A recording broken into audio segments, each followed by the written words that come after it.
Hi guys, Bran here, and welcome to another commentary video. Today we're going to be talking about the anniversary event and how it has been kind of miserable in a lot of ways. I've had some fun days while on the anniversary event, but I'm sure I've had days that were kind of not fun and not great. And I'm sure you guys have had a similar experience where a lot of your matches have been pretty unfun and ungreat, and that is mostly boiled down to both survivors and killers really going hard during this event and really try-harding and really sweating out of their minds to try and get that W. You think with all the flan people are bringing, people will be a little bit more focused on trying to maximize their blood points instead of just roguely getting the W, but I believe this comes from a core problem that people literally believe that by try-harding as much as you can, you are getting the maximum amount of blood points. If you are winning, therefore you are getting the best amount of blood points. Aren't blood points like intrinsically tied to things you do well in the match? So therefore, if I'm try-harding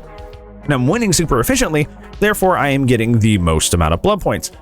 That actually isn't correct. That is actually not factual. In a lot of ways, the emblem system actually rewards players that play not only in a successful way in terms of like getting the W, that being like a 3 or 4K for killer or like a 4-man out with survivor, but it also encourages you to play in a way that is healthy for the game, and that is all tied to the emblem system. Case in point, matter of fact, most of the kind of like the sweaty things that people can do on both sides of the game kind of actually leads you to missing out on blood points, to the point where some aspects of the things that you can do that are sweaty in this game actually deduct points in the actual emblem system, which is what determines your blood point outcome.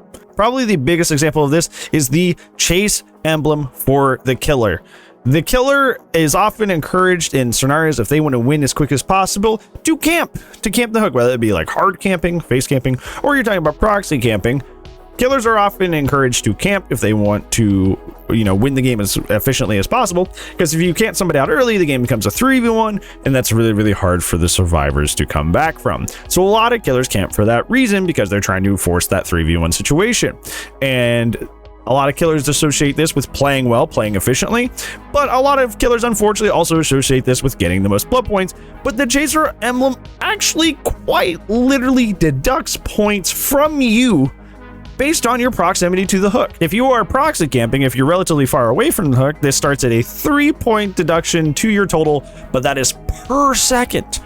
And the closer you get to the hook, that can go all the way up to a 7.5 point deduction for every second that you were close. That starts railing down your points really intensely if you were there for a long period of time. And considering that it takes 60 seconds between each phase of somebody going through a hook stage, that's a lot of points to lose. That is a lot of points to lose by being around the hook.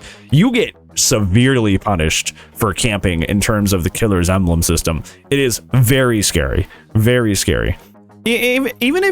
Even if you are totally cool with taking those deduction from those points, you are still missing out on so much of your other 3 categories when it comes to killer. You still will get some, because you will get some chase, because you're going to chase to down them, and then you're going to get some deviousness, because maybe you use your power to down them.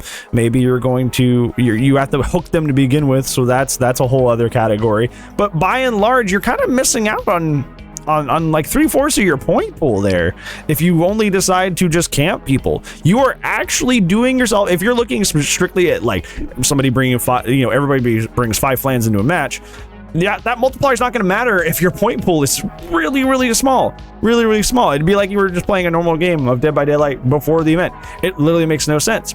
Now, we've mostly talked about the killer aspect so far. This is also true for the survivor fact. So a lot of people in this event with Survivor, especially with like, there's a lot of challenges having to do with getting gens done, is a lot of people have just been like kind of like gen rushing this entire event. They've been just like slamming out the gens as quick as possible and leaving as quick as possible, and they think that they're also doing good. Like, I mean, they're sweating and they're winning, so therefore they're getting a lot of points.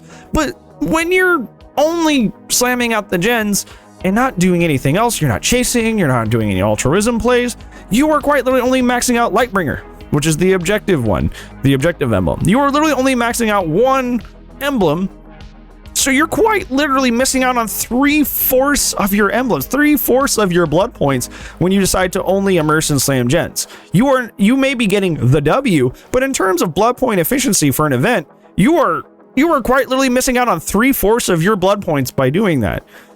3/4. You're leaving both sides are leaving so many blood points on the table, leaving often around 3/4 of their blood points on the table by trying to sweat through this event, and it just quite literally makes no sense.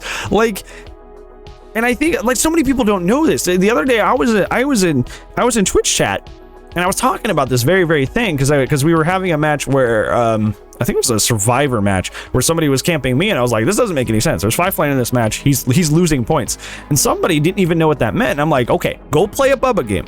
Go play a Bubba game. Chainsaw the first person that you see, down them, and just sit by hook and make sure they don't ever come off hook and see how many points you get.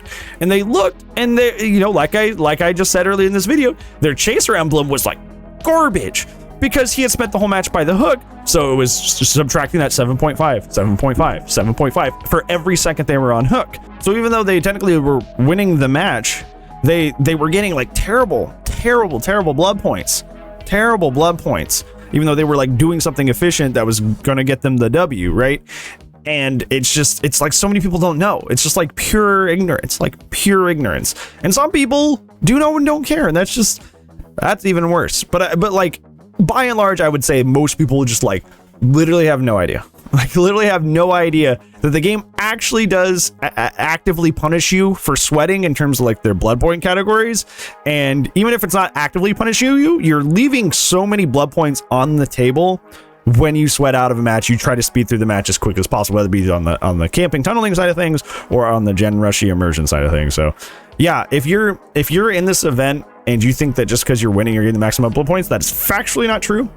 And everybody you run into who sweats like this is leaving a lot of points on the table as well. So this is something that happens every event. It's very frustrating because like no matter how many times people point this out, like nobody seems to understand.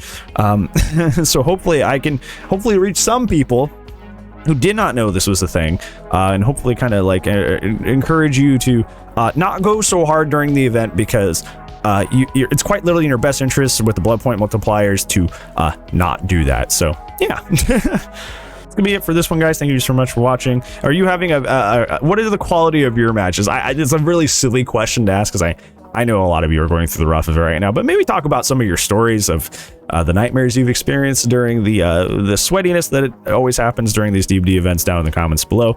But other than that's gonna be it for today's video. I will see you tomorrow though, because I do upload daily, but if I don't, I will see you when I see you. Goodbye.